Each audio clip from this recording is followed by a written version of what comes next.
Okay, kom ons bid, let's pray. Here, ons wil vir U dankie sê dat ons by mekaar is vanoggend. I want to thank you for every person that came together here around your word, spending time with you, mense wat gekom het om tyd met U te spandeer en van U af te hoor. Here, help my dat die woorde wat uit my mond uitkom nie my eie sal wees nie, maar deur die Heilige Gees geïnspireerd en gelei sal wees.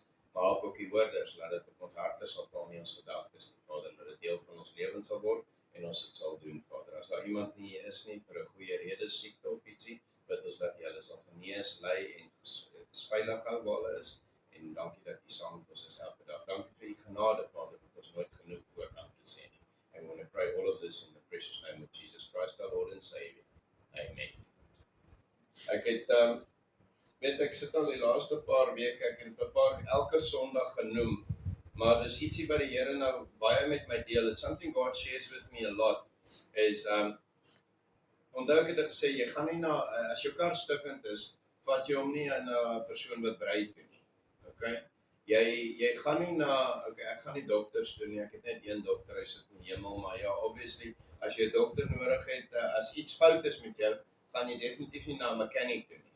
Jy kan kom, ons garantie net nie alles van goed mee werk daaraan nie.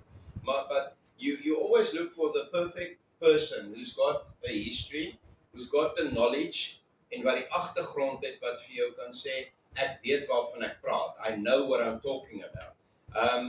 En so ook het ek nog altyd in my lewe, het ek gekyk na, as ek sport gespeel het. Ek het nog nooit gegaan vir coaching nie. Maar die TV is 'n wonderlike ding, want ek het alles op die video's gerekord.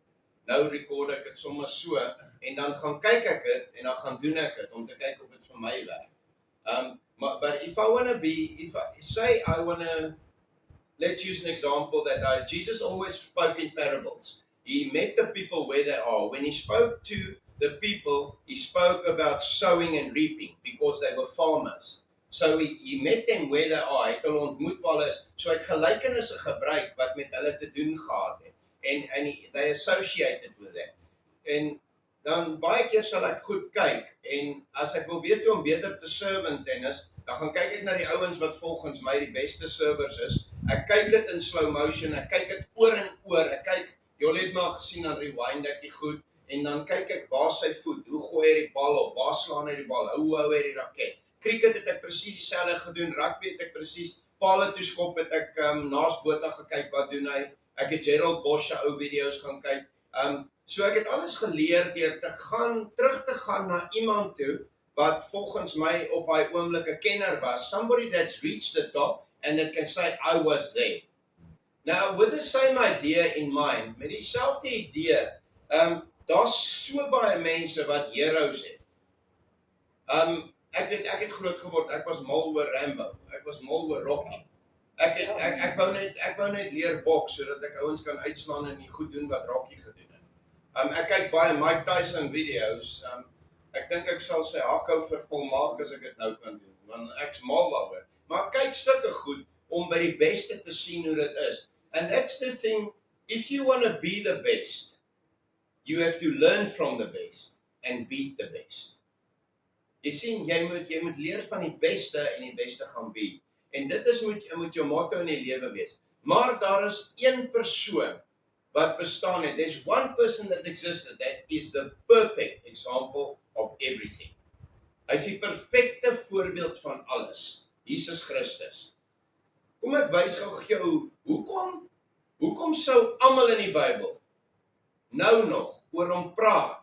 Ek praat nie oor die dwaase nie. Psalm sê, the fool is the one that says there is no God.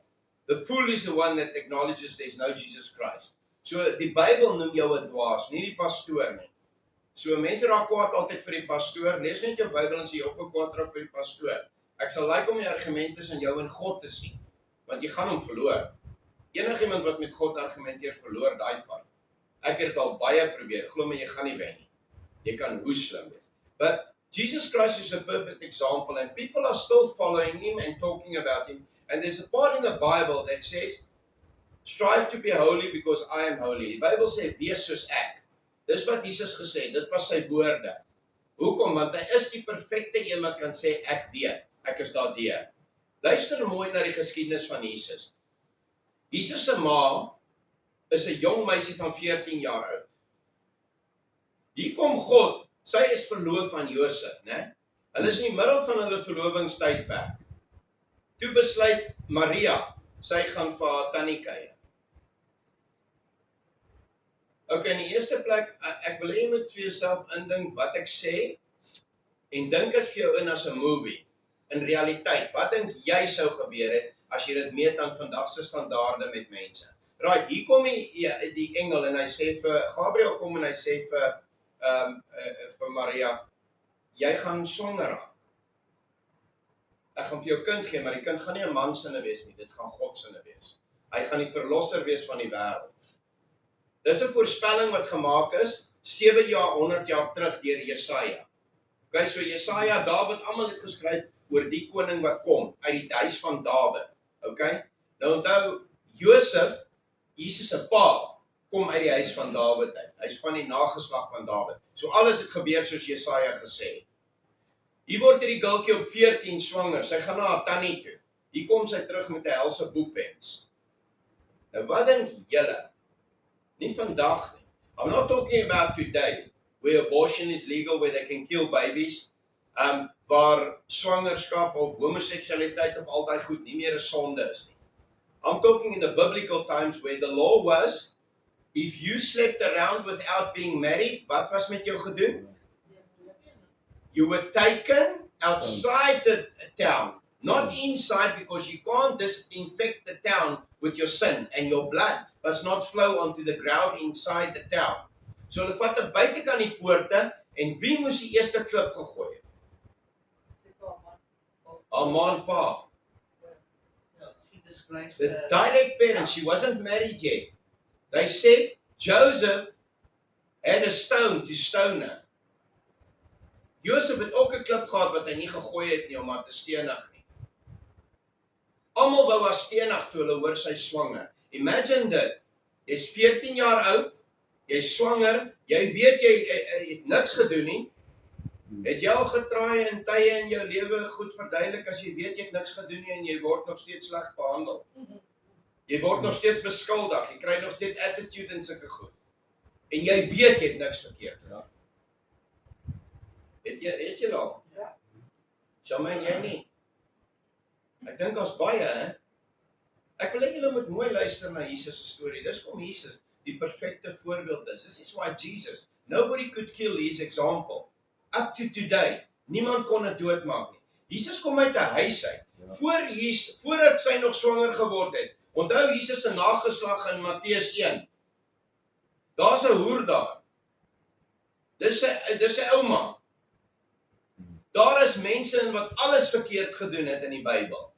So Jesus kom uit 'n gebroke familie. Jakob is sy oupa. Jakob was 'n bedrieger. Abraham is sy oeroupa. Abraham was 'n afgodsdienaar. Imagine jy, dink jy ons het so geskiedenis nie? Het jou familie van daai mense in? Het jou familie bedrieërs en liegbekke in? Het jou familie skinderbekke in? Het jou familie diewe in? It's amazing dat Jesus die perfekte voorbeeld is, né? Hoekom? En dan vra ons nog steeds die vraag en ons betwis nog steeds, hoekom is hy die perfekte voorbeeld? Hy kom uit so nageslag uit, nou kom hierdie 14-jarige gultjie, sy's verloof aan hierdie ou wat mal is oor haar, hier kom sy terug van Elisabeth af, en sy het so lekker pensie. Sy was 3 maande swanger al, toe sy terugkom by Josef. Hulle wou haar doodmaak, want dit was die wet. Partykeer dink ek ons moet nog wette terugbring van die Bybel, want sal mense weer die Here begin dien. Maar ek dink nie baie gaan bly lewe nie. Ek dink ek sou eers die een wees wat gestenig sou gewees het. Maar hier kom hierdie 14-jarige girl, al wat haar red is, en dis waar die Here altyd deurkom. He always comes through. Not on our time, op sy tyd. Jy sien, God kan nie interfere met vrye wil nie. God cannot intercede and mix in with free will. Hy sal nie, dis wat hom 'n gentleman maak. Hy laat jou toe om jou keuses te maak. Hierdie was nie haar keuse nie. She was told you're going to have God's son. Ek meen lekker, ek dink ook sy sê, wow, jy verstaan nie, hierdie mense gaan my met klippe gooi. En dit gaan nie klein klippe wees nie. Hulle gaan my doodmaak. Maar op die einde sê sy nog steeds, Here, U wil nie my wil nie. Jy sien, dis wat ons moet leer. Maak nie saak wat jy deurgaan nie. Kom net op 'n plek waar jy sê, Here, ek maak vrede, U wil.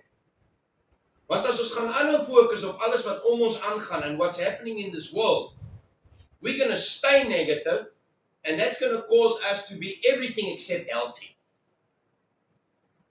Ons gaan moet leer om soos Maria te sê, Here, nie my wil nie, maar U wil. Dit's nie lekker wat ek deurgaan nie.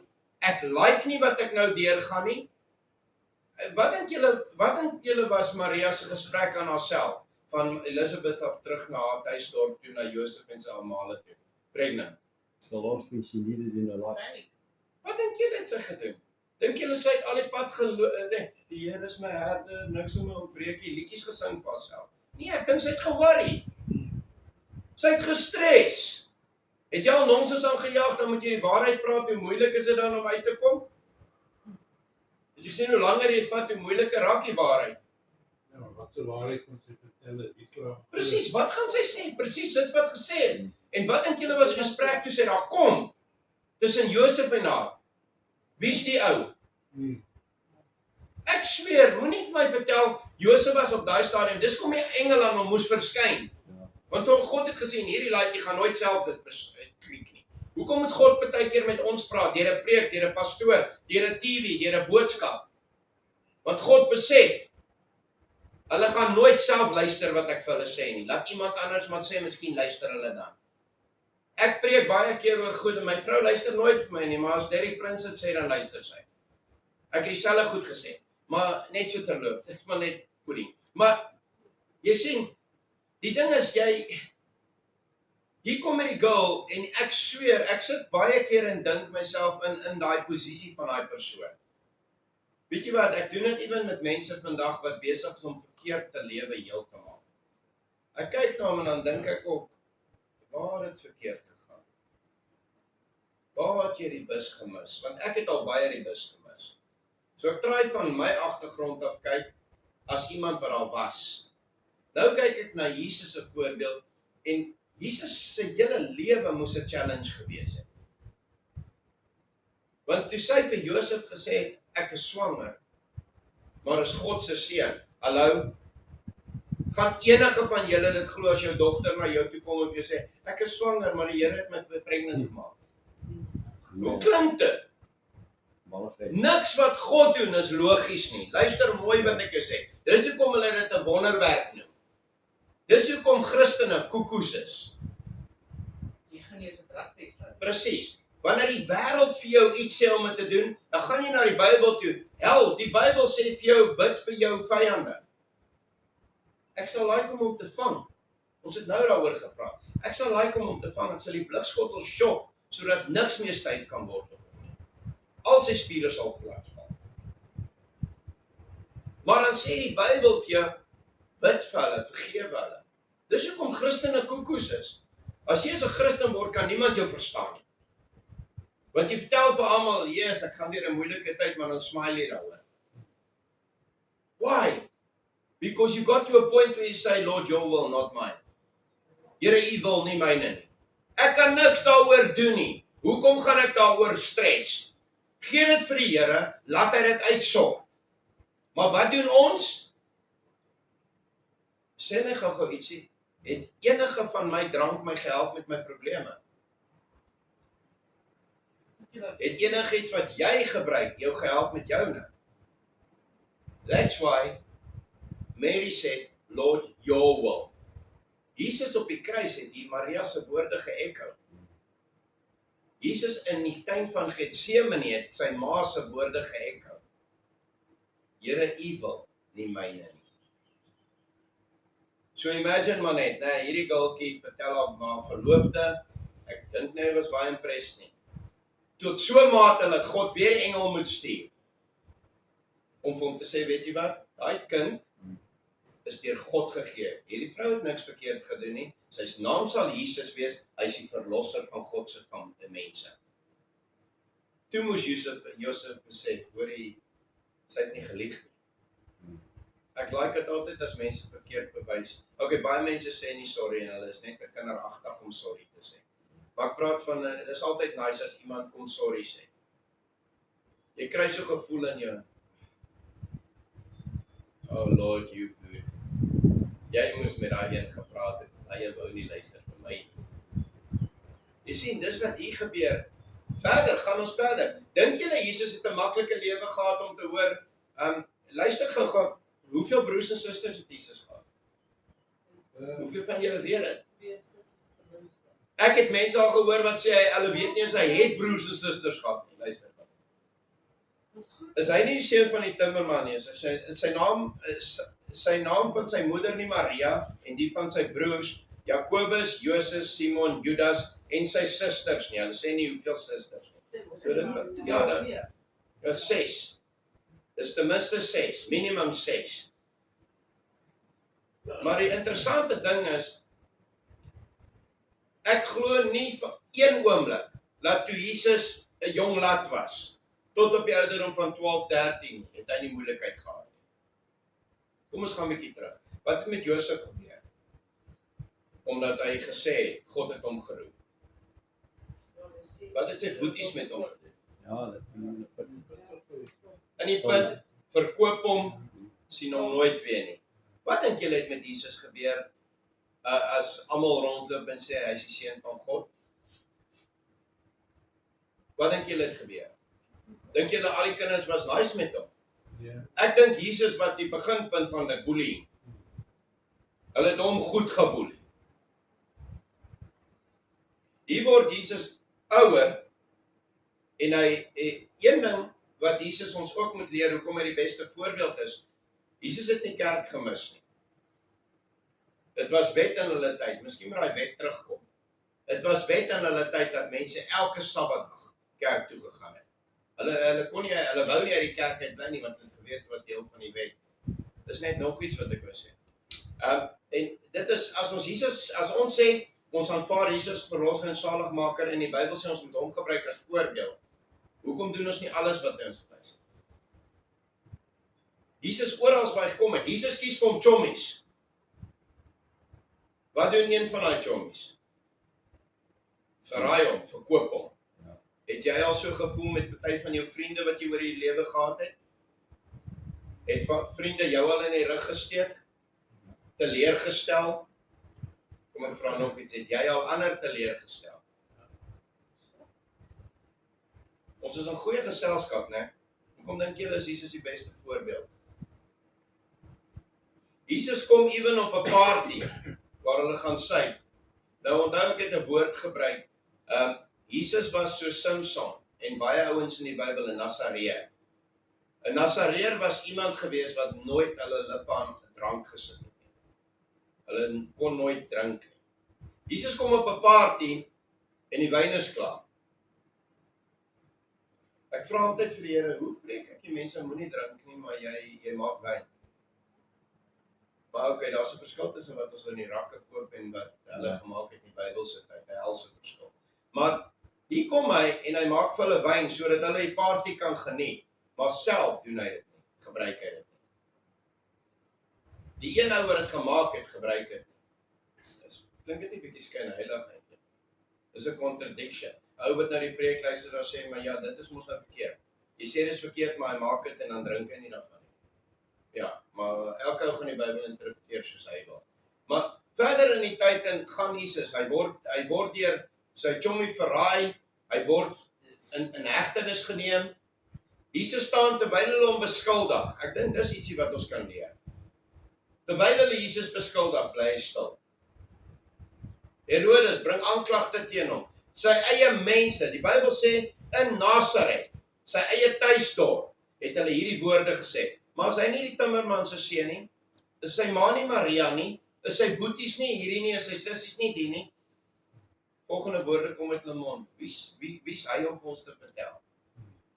Imagine almal wat vandag pastore is, moes na hulle verlede kyk. Dink julle ons het pastore gehad? Nee, want ek kan jou garantie, 100% van die ouens wat vandag preek van 'n kansel af, het 'n bad lewe gehad. het stupid keuses gemaak. Hoekom sê ek so? Want 100% van die ouens in die Bybel het dit ook gedoen. Van Adam regdeur tot Johannes wat Openbaring geskryf het. So Jesus kom en hy voor Herodes word hy beskuldig en hulle bring getuienisse in, want onthou die wet van daai tyd was, as 2 of 3 getuienisse iets bevestig, dan kan hulle hom skuldig bevind. Hoe werk dit vandag? Jy kan net AI gebruik, dan gaan hy skuldig bevind word. Okay, jy het nie meer getuienisse nodig. Werk net iets uit op AI, 'n ou gaan tronk toe vir 5 jaar en hy het niks gedoen nie. Dis hoe dit vandag werk. Maar sy eie mense en die kerkleiers, die fariseërs en skrifgeleerdes wat hy elke Sondag gaan luister en preek, draai teen hom. En hulle koop mense om te lieg oor Jesus. En wat doen hulle? Hulle sê hy sal die tempel, onthou hulle heilige plek was die tempel. Niemand het geraak aan die tempel waar hulle aanbid nie. Hulle kom en hulle laat die getuie sê, Jesus gesê hy sal dit binne 3 dae afbreek en weer opbou. En so stupid soos wat hulle is, na al die tyd wat hy al die gelykenisse gebruik het en met hulle gepraat het, redeneer hulle van klippe en sement. Jesus praat van die tempel, van sy liggaam wat afgebreek geword, wat opgebou sal word in 3 dae en nooit weer verwoes sal word. Wat het hy gesê van die tempel in Jerusalem sal gebeur? Nee, behalwe dit op daai oomblik. Hy sal verwoes word, daar sal nie een klip oorbly nie. Nie een nie. Dit het gebeur. Hy's verwoes. Jesus se hele lewe tot op die kruis is een waar hulle hom staan voor die kruis en spot. Maar die ding wat uitstaan is, terwyl hulle Jesus so beskuldig en valse getuienis teenoor hom bring, wat het Jesus gedoen? Wat het hy op daai oomblik voor Herodes gedoen? Tjoep stil gebly. Toe Herodes hom 'n derde keer dieselfde vraag vra, toe sê hy, dit is soos hy sê. Hy het nie gestry nie. Jy sien, ek het nou die dag 'n movie gekyk, toe sê die ou iets slims. Hy sê, if you argue with a fool, there are two fools talking to each other. Snap jy dit? As jy met 'n dwaas stry, is daar nou 2 dwaase betrokke. Partykeer is dit nie die moeite werd om in 'n argument of woordewisseling met iemand betrokke te raak nie. Want wat gebeur? Jy gaan net so stupid soos hy word as jy begin stry met hom. Sê my gou, hoe vinnig kan 'n mens kwaad raak? Hoe vinnig raak jy ongelukkig? Kan ek julle gou sê hoe vinnig? Jy sien net 'n foto dan jy kwaad. Jy sien net 'n WhatsApp dan jy kwaad. Jy sien net 'n ongeluk waar daar hoeveel mense dood is, wat gebeur op daai oomblik? Jou hele wese is consumed deur wat jy nou net gehoor of gesien het. Sien, Jesus het daar voor Herodes gestaan en hy het net afgeswitch. Ek doen dit baie met Jolie. Ek switch net af. Ek skud my, ek het die triek geleer om my kop te skud en so te maak, maar ek het afgeswitch. As ek weet dis nie die moeite werd om oor te stry nie. Weet jy wat, ek het een van 2 keuses in die lewe. Reageer of doen die regte ding. En as ek moet reageer, weet ek Perry gaan nie reg reageer. Want ek sê dinge te vinnig, ek sê dit baie arrogant en sarkasties, en dit veroorsaak, dan is daar 2 fools besig. Nee, jy was 'n fool om te begin. Maar, ja, dis gewoonlik die fool wat sê, I'm not a fool. Maar, jy moet verstaan, daar's tye wat ons Jesus se voorbeeld moet vat voor Herodes en net sê, dis nie die moeite werd. Want jy gaan wegloop en jy is ongelukkig. As jy weet jy is reg, hoekom wil jy jouself verdedig? Jesus het dit nie gedoen nie, hoekom wil jy? Sodat jy beter lyk. Weet jy wat gaan gebeur? Dit veroorsaak net 'n helse argument en helse probleme en dan wil ons weet, hoekom wil die een in die een kamer slaap en die ander een in die ander kamer? Ek lag altyd as ek die movies kyk as die vrou vir die man sê, jy slaap nie voor huis. Dan sit ek en dink myself, daai man sê, ek kan laat TV kyk. Nee, ek maak 'n grap, maar verstaan jy ding, maar Slaap camping. ja, dis nou 'n camping trip. Maar verstaan jy nou mooi, ons moet partykeer leer om soos Jesus net te sê, weet jy wat, en presies wat Maria ge-echo het, Here, U wil. Hoekom moet ons God speel? Why do we want to run to all the worldly stuff to get solutions? Maar God is die laaste een na wie toe ons kom. Weet jy hoeveel keer het ek al jare gemors, omdat ek nie na God geluister het nie? Dan sê ek gaan dit so doen, ek gaan dit so doen. Oor 'n paar maande sit ek met dieselfde probleem. Maar toe ek na God toe gaan en sê, weet jy wat, Here, maak soos jy wil. Hierdie is joune, maak soos jy wil. Ek kan niks meer doen nie, ek gaan ook niks meer doen. En baie keer interpreteer mense dit as iemand gee net nie om nie. Nee, daar's 'n verskil tussen iemand wat nie omgee nie en iemand wat besef, ek gaan God toelaat om hierdie situasie te verander. Te veel kere wil ons situasies verander en ons laat nie God toe om sy werk te doen. Weet jy wat gebeur met daai situasie? Hy word jou probleem. Jy's die een wat elke dag emosioneel moeg is daaroor, omdat jy met dit sit. Jy wil nie God toelaat om te werk nie. You do not want to give it over to God. Hou op praat, hou op WhatsApp, hou op die foon lê. Gee dit vir die Here en sien wat gebeur. Maar God kan nie werk sodra ons inmeng nie. En die mense probleem is hierdie. Ons gee dit vir God. Ek onthou my swaartjie Gous het hierdie eendag gesê. En dis waar ek het geleer het en dan by 'n ander pastoor. Ek onthou, hy het gesê toe ons in die kar ry, toe sê hy, weet jy, ons is geneig om te bestuur. Maar dan ry ons die verkeerde pad. En ons sê vir God, vat die stuurwiel. Maar as ons nie vinnig genoeg daar uitkom nie, dan word ons sy kinders in 'n movie. Are we there yet? En as ons genoeg vra, are we there yet? Nee, dan wil ons die stuurwiel self vat en ry. Dis daai stuurwiel self vat en ry waar hoekom ons weer van voor af moet begin. Why we have to go back and start again. Ons kom so baie mense, kon al lankal gewees het. Ek kon al lankal op plekke gewees het waar God my wil hê. As ek nie so baie keer die stuurwiel gevat het door nie. As ek nie so baie keer toegelaat het dat die valse getuienis en die goed om my, die dinge wat ek hoor en sien, my terugruk en dit uit God se hand uitvat nie. Wat ek jou wil leer is, as jy sê, God, maak soos U wil, ek behoort aan U, laat U wil geskied, bedoel dit. En weet jy wat, dis nie altyd maklik om vir God te wag nie. Want ek het al baie gesê, Here, jy vat te lank. Ek kan dit vinniger as jy doen. Dan traai ek dit doen en dan neek ek dit op nog verder. Jy sien, is baie keer net, los dit by God. Hou op whine daaroor. Hou op iets self probeer doen, want jy sal dit nooit beter as die Here kan doen. Die mense nie een van ons sal kan nie. Glo my, ek het al probeer. Tannie Mariaan, jy was ons toppunt van gesprek hierdie week. Ek is so trots op jou. Ek en Jolie het gepraat oor jou. Ons praat baie oor jou. Jy's 'n amazing voorbeeld van, weet jy wat, iemand wat ons kan op ons neuse laat kyk en skaam voel oor ons moan oor 'n knieg.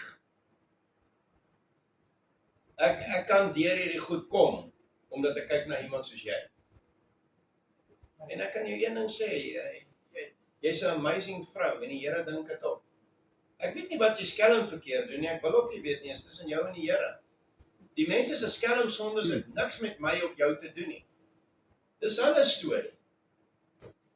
Soos die pastoor nou sê, ons sê ja, ons sê ons oor hom, ek het dit al baie, dan kom maar soos 'n twyfeling, sê ek, ekskuus Here, Ja. ek het al weer getwyfel.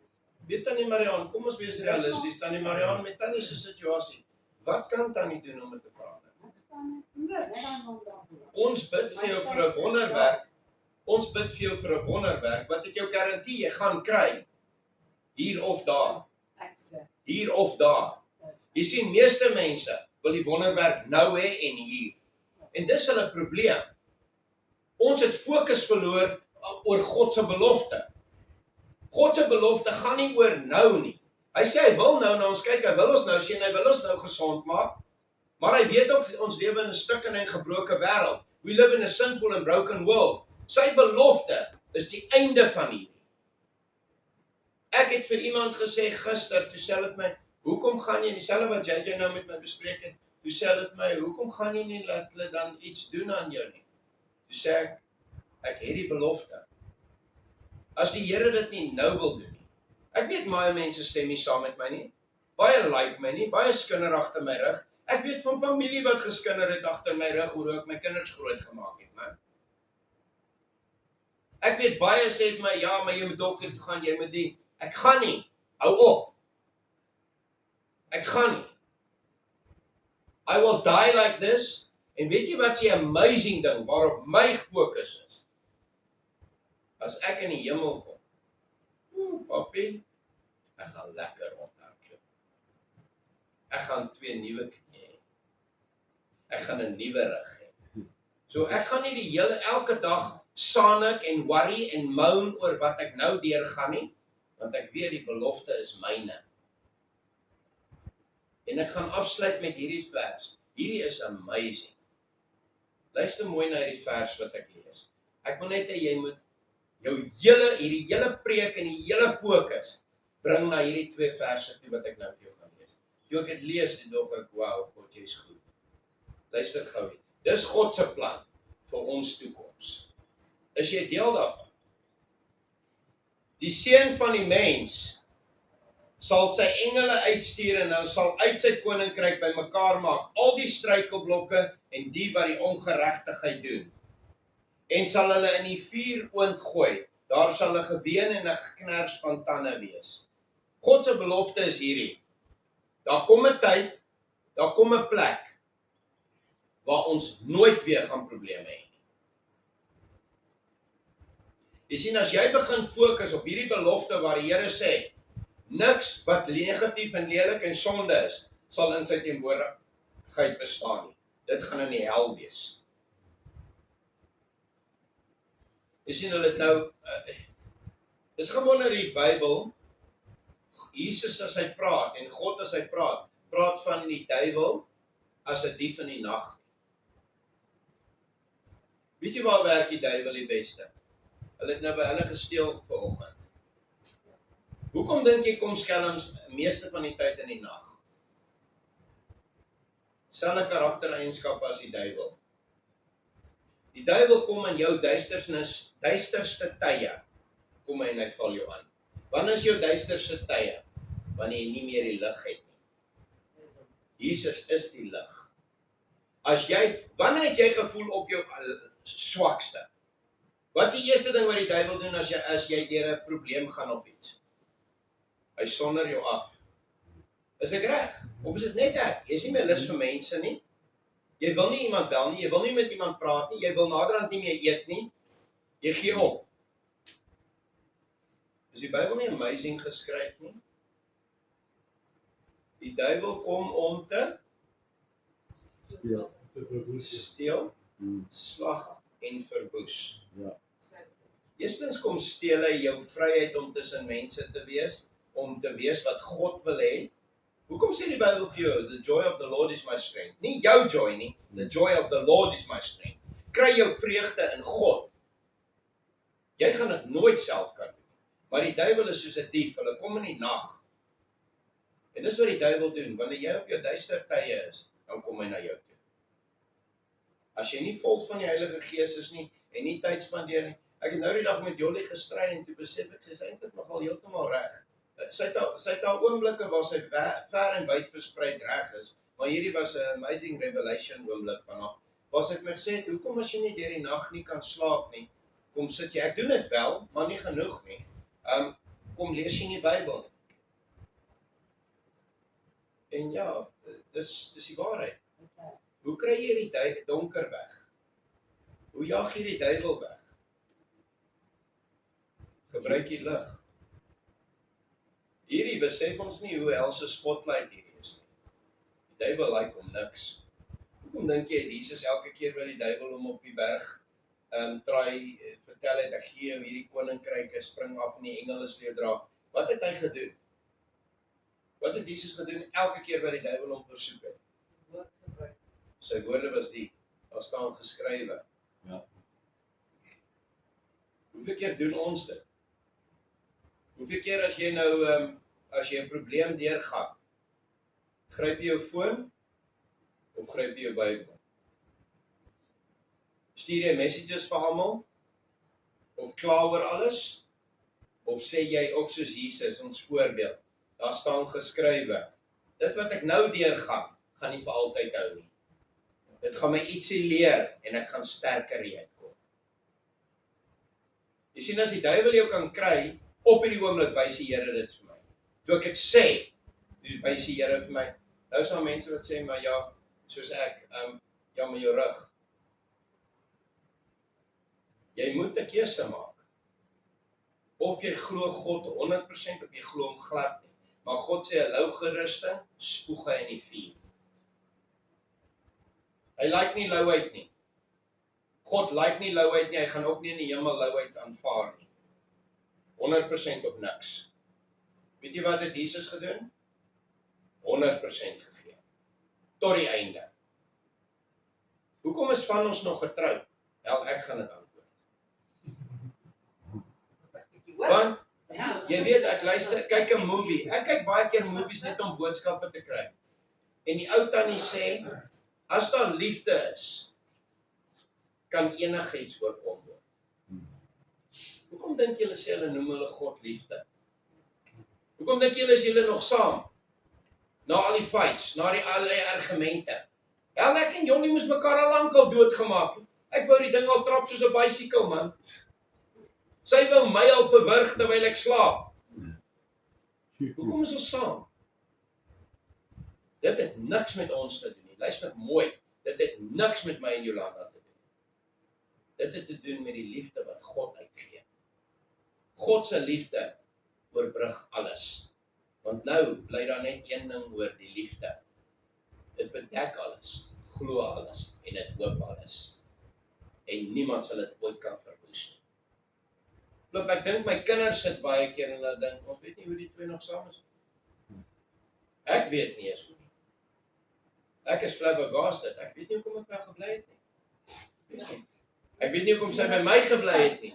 Maar as julle weet hoe baie fights ons in was, dat ons kinders moes sien en hoor, en hulle moes hoor, ek dink hulle het al ons fights gehoor, nie, Jesus, ons doen dit vir saak, nie, ons moet harder skep. Maar, ek meen, as ons eers beklei, het ons nie 'n saak by om ons is nie, maar ek sluit af hiermee. Ek kyk hierdie, dis waar dit vanaf kom, ek onthou nou, van die oom en die tannie wat al, hulle is 62 jaar getroud, stop hulle, en die oom het iets baie slims gesê, want hulle vra hom, what's the success of your marriage? En hy sê die volgende woorde, en dit was net, ek het net gebid daar, Jolie luister, hy het gesê, she does what she's told. Ek meen rarig. En jou Albert-Tanje altyd onthou. Ja, maar sy het oor seks gevra. Verstaan jy nou mooi, toe praat hulle verder, en toe sê hulle nou, anybody that says they don't argue or fight in a relationship is lying. And that's not a good relationship because they're hiding stuff from each other and they're not uttering what's happening. So, dis die waarheid. En toe vra hulle vir die vraag, when was your last argument? Ek het ook gedog, hulle gaan sê, rukkie terug. No, this morning. Mense wat 62 jaar getroud is, hulle het mekaar ontmoet toe sy 16 en hy 14, en sy hak ook af, sy is 'n ou tannie, sy is oor die 80, né? En sy sê, I'm a cougar. Ou oom is 'n gelukkige man. Ou oom is 'n gelukkige man, ek sê dit maar net. Ons almal so cougars in ons bed. Maar verstaan jy ding mooi, dit was so mooi les. Ek het dit 2 keer gekyk, saam met Jolie, ek het daar gaan roep en sê, kom kyk hierso. Dit was net mooi hoe die twee is, en hulle het die Bybel vir my gewys. Jy sien, as jy iemand wil portray of ietsie wil portray as perfek, dan skryf jy net die goeie karaktereienskappe. Wat maak die Bybel amazing? Dit skryf al die foute en die sondes ook in van die mense. Hulle sê ons aartsvader is Jakob. Maar hulle sê ook vir ons, Jakob het sy eie mense bedrieg, sy eie boetie. Verstaan julle, Christene maak nie sens nie, hulle is koekoes. Hoekom sal jy as jy wil hê almal moet God dien, vir almal vertel ons het 'n hoer in ons ouma? Hoekom sal jy dit doen? Weet jy hoekom? Om te kan sê, Jesus het alles ervaar. He went through it all, so that he can stand as intercessor next to God and say, ek weet wat sal my deurgaan. Pa, kom ons help haar. Kom ons stuur pastoor Pierre om vir haar boodskap te bring wat sy moet hoor. Kom laat sy met Jolly praat, ek hoop net Jolly doen na Christelike plig, daar op die foon, want ek is nie op die foon nie. Maar, kom ons laat Charmaine 'n liedjie hoor. Kom ons laat Trevor die TV aansit en daar's 'n prediker op wat op hy oomblik ietsie sê. Ek weet dit gebeur nie met julle nie, maar my lewe bestaan daai. Ek sal in die kar ry en dan luister ek, sit ek die radio aan op Radio Kansel, dan sal hierdie ou nou net iets sê. Weet jy hoe baie het ek 'n boodskap gekry op Radio Kansel in Gauteng, wat ek nie gelike het nie. Want my gesprek met God was in 'n ander rigting. Maar die boodskap was vir my. Sien, dis hoe God werk. God is nie mal oor tegnologie nie, want die mens gebruik dit verkeerd. Maar God gebruik tegnologie om mense te help. Elke oggend dat ek jou net op 'n sekere tyd gemaak boodskap hier, of jy dink aan iemand, soos ek altyd sê, die een wat ook sê, my pa het eintlik vir ons gesê, jy kan beklei soos kaptein Hoek, jy gaan slaap nie pa. Presies. En tot vandag. Jolly luister. Maar ek wil afsluit hiermee, ek het nou 4 keer afgesluit, maar mense, weet jy wat, ons moet, ek kan elke Sondag hier preek. Partykeer in kerke, as ek gepreek het, ek gevoel ek mors my tyd, want dit gaan hier in en hier uit. Ek kan elke Sondag preek, maar weet jy, die preek het God vanoggend vir julle deur my gegee. Wat jy daarmee maak is jou keuse.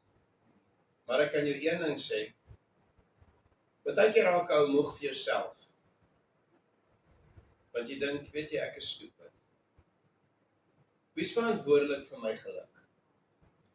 Jouself. Nie Jolanda nie. As ek op Jolanda moet rely, gaan ek selfmoord pleeg. Maar ek is nie verantwoordelik vir jou geluk nie, Trevor. Jolly, ek is nie verantwoordelik vir joune nie. Oom, ek is nie. JJ, ek is nie verantwoordelik vir joune nie, dis die probleem met die mens. Ons dink ander moet ons gelukkig hou. Nee, jy, stupid, moet jouself gelukkig hou. En jy kan net volkome gelukkig wees if the joy of the Lord is your strength. Wanneer jou fokus op God is en nie mense nie. Hoeveel keer moet ek dit sê? Petrus het gesink omdat hy weggekyk het van die Here af. Hoekom sink almal? Why does everybody sink? They're looking at the circumstances and the world instead of the one who created the world. Kyk na die een wat die golwe maak. Hoekom wil ons na die golwe kyk as ons na die bron? Ek het nou gesê, as ek wil leer die beste tennisspeler wees, gaan ek kyk na die beste tennisspelers en naap wat hulle doen. Hoekom naap ons nie die Bybel nie? The joy of the Lord is your strength. Dan moet jou fokus op God wees, on God alone. We get unhappy if people do stuff because we rely on them making us happy. Hou op. Want dan is jou fokus nie op God nie. Ek weet ek skuldig daaraan, ek weet ek preek nie vir julle nie, maar ek preek vir myself. Te veel kere het ek dikbek rondgeloop omdat ek gewag het vir ander om goed te doen wat my tevrede stel. Kom ons fokus op God. Kom ons bid. Lord, I want to come into your presence, Here. Weet jy wat, liefde is 'n ding wat U verniet gee. Dis iets wat elkeen van ons sit, tog wil ons dit nie verniet verander gee nie. Here, vergifnis is 'n ding wat U vir ons verniet gee. Tog wil ons dit nie verander gee nie. Geduld gee U vir ons, iets so baie geduld met ons, maar ons het dit nie met ander nie. Daar's baie wat ek nou kan bespreek, wat U verniet gee, Vader. En ons weier om dit vir die mense om ons te gee. Ons vra om verskoning, ons vra dat U ons sal seën en ons sterker maak. Heilige Gees, wees saam met ons U is die een wat ons oorreed van sonde en geregtigheid en ons leer en sterker maak. Help ons asseblief, ons het U nodig. En ons vra dat die engele daarom ons en al ons mense trek en hulle veilig sal hou. Here, en ons wil ook bid, hierdie mense wat so steel, hierdie mense wat die verkeerde goed doen, hierdie mense wat besig is met sonde, Heilige Gees werk met elkeen van hulle. Partykeer wil ons op ons eie manier dit uitsorteer, wat die verkeerde manier gaan wees, Vader. Ons kom ook uit 'n agtergrond van sonde uit, Vader, ons kom ook uit 'n agtergrond van nonsens aanjaag uit, en tog sit ons vandag hier en ons het 'n geleentheid om U te dien. Ons bid vir elkeen, ons bid vir onsself, ons bid vir ons families in Jesus naam. Amen. Wat het julle gedoen, Lara? Ek sal nou vir jou sê, ek het op my